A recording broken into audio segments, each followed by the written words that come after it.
Salut, c'est Raphaël Omar. Bienvenue dans Le Smoothie, votre podcast de préparation mentale.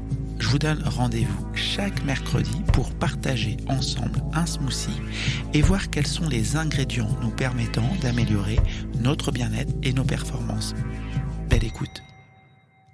Salut les smoothers et smootheuses, je vous espère en pleine forme pour ce 203e épisode du smoothie, la clé de la réussite, accepter une part d'inconfort. Si ça fait un moment que vous écoutez les smoothies, vous savez que j'aime bien les clés. J'ai écrit il y a maintenant un peu plus de 2 ans un livre qui s'appelle 8 clés pour gérer son stress comme les champions aux éditions Le Duc. Et là, je trouvais intéressant, en tout cas j'avais envie de revenir sur, alors je ne sais pas si c'est la clé, en tout cas l'une des clés de la réussite. Alors là c'est pareil, on pourrait mettre des guillemets à la réussite, mais c'est d'accepter une part d'inconfort. Je ne sais pas si c'est lié à mon métier de préparateur mental, mais encore une fois, je rencontre souvent des personnes qui rêvent, qui ambitionnent de monter de niveau, de progresser, de réussir, mais je ne sais pas si toutes ces personnes sont toujours bien au fait de ce que cela implique notamment en termes de sacrifice. Alors que l'on soit dans le sport, que l'on soit dans l'entrepreneuriat, que l'on soit dans l'art, que l'on soit dans l'éducation, en tout cas que l'on fasse nos études, il y a vraiment un élément qui ne change pas, c'est que finalement, plus on est ambitieux, plus on doit accepter également des contraintes. Si j'ai envie, admettons qu'on se dise, voilà, le Graal, c'est de rentrer en prépa, il y a sans doute plus de travail à faire que pour rentrer à l'université. Et quand on y sera, il y aura aussi plus de travail à faire. Je dis ça, j'ai jamais fait de prépa, mais je connais 2-3 personnes qui ont fait de prépa. Donc c'est une idée que moi je retrouve très souvent dans le cadre de mon travail, que l'on soit encore une fois un joueur de foot ambitieux, un entrepreneur, un solopreneur, une personne qui travaille seule et qui a envie d'avoir une équipe, eh ben, toutes ces personnes, elles peuvent avoir une vision, un objectif fort, et toutes ces personnes doivent aussi intégrer une part, on pourrait dire, de moins agréable dans leur quotidien. C'est-à-dire qu'on ne va pas pouvoir juste faire davantage d'un truc qui a bien marché jusqu'à maintenant, davantage de quelque chose qu'on aime. On doit être OK, au moins pendant un temps, avec l'idée de modifier un peu notre ratio plaisir-inconfort ou plaisir-contrainte. Okay ? Donc voilà en gros ce que je veux vous proposer dans ce 203e épisode du smoothie. Allez, donc l'ambition, elle va toujours nous demander un engagement supérieur. Okay, encore une fois, c'est pas juste faire plus de ce que j'aime, c'est de faire autrement. Je suis joueur de foot, je veux jouer à un niveau supérieur. Alors je prends cet exemple parce qu'il me vient comme ça à l'esprit, mais quel que soit notre environnement, quel que soit le secteur dans lequel on est plus ambitieux, ça va pouvoir se transposer. Ok, je veux changer de niveau. Peut-être que pour changer de niveau, je vais devoir être plus endurant, plus fort physiquement, dans le sens être capable de répéter des efforts. Ok, pour répéter davantage d'efforts, peut-être qu'il va falloir que je m'entraîne plus et que je cours plus longtemps, que je cours plus vite, alors que je n'aime pas ça. Moi, ce que j'aime, c'est jouer au foot, mais j'ai envie de jouer à un niveau supérieur. Peut-être que pour pouvoir jouer plus, donc m'entraîner davantage, courir plus, etc., peut-être qu'il va falloir que je récupère plus, que je fasse en sorte d'être en capacité de me régénérer plus vite. Pour ça, peut-être que je vais devoir davantage m'étirer, peut-être que je vais devoir faire davantage attention à mon alimentation, peut-être que je vais devoir faire davantage de bains froids. Bon, là, c'est pas le pire, mais peut-être qu'il va falloir que je fasse davantage de soins, que je me fasse davantage masser. Et donc, tout cet environnement, ce qu'on appelle aussi parfois l'entraînement invisible, ce n'est peut-être pas ce que la personne aime.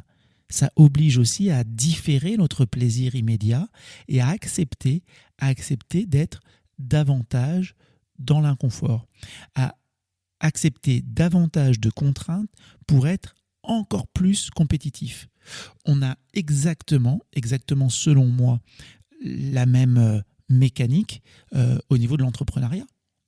Ok, quelqu'un qui veut démultiplier son business, démultiplier son chiffre d'affaires, tant mieux pour lui. Mais peut-être que cette personne, elle va devoir faire davantage de comptabilité, peut-être faire du recrutement. Le recrutement sous-entend aussi de clarifier davantage de process, parce qu'il y a d'autres personnes qui vont rentrer dans la boîte. Donc, forcément, comment on va faire pour déléguer ?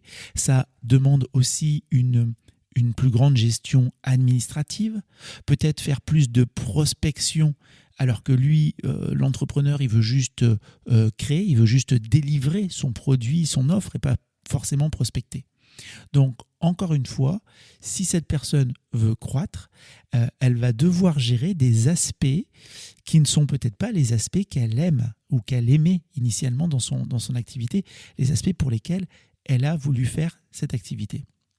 Et donc, on doit être vraiment au clair avec ce ratio, en fait, effort-plaisir.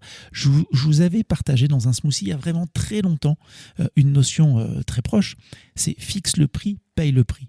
Et c'est d'avoir conscience aussi qu'au moment où on paye le prix, on ne paye pas qu'avec des choses agréables. Alors encore une fois, fixe le prix, paye le prix, c'est quel est le prix de ton ambition ? Qu'est-ce que l'on va devoir mettre en face ? De quelle manière on va devoir se préparer, quelles sont les actions préparatoires, quels sont nos alliés. Voilà. Mais là-dedans, dans cette aventure, tout ne va pas être 100% agréable. Et c'est tout à fait normal. Comme il est tout à fait normal aussi que nous ayons toutes et tous un seuil de tolérance qui va être différent à gérer l'inconfort. On va avoir des personnes qui sont complètement douées pour différer un plaisir.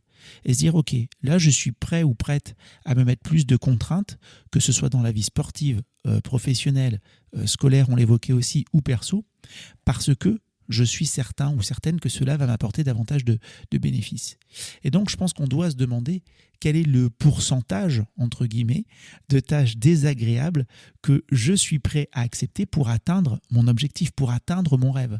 On a parlé la dernière fois aussi de l'importance de savoir parfois réduire la voilure. Oui, on peut rêver grand.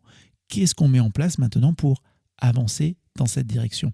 Et je crois d'ailleurs vraiment qu'il y a beaucoup d'entrepreneurs qui disent finalement, tu sais, il y a des moments où je suis hyper content parce que je réalise telle opération, tel contrat, je peux aller délivrer un client et c'est génial.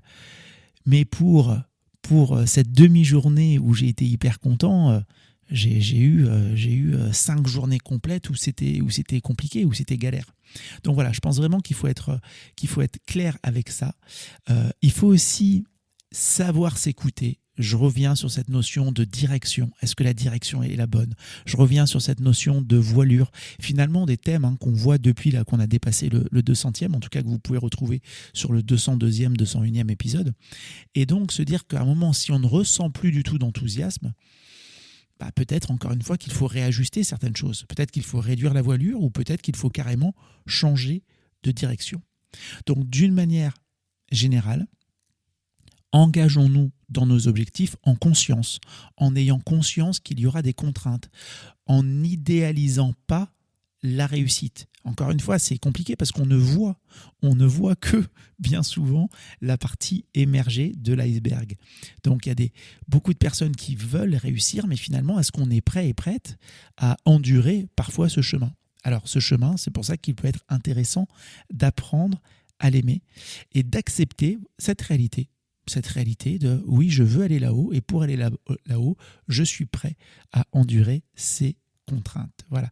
J'espère vraiment que ce smoothie ne vous aura pas découragé parce que ce n'était pas le but, mais plutôt au contraire, permis d'éclairer à 360 degrés, on va dire, vos objectifs, peut-être votre ambition. Voilà, les amis, je vous encourage à réfléchir à votre propre ratio. J'espère que cet épisode vous aura plu. Si oui, partagez-le. Il peut être utile à d'autres personnes. Je vous dis à très très bientôt. Salut.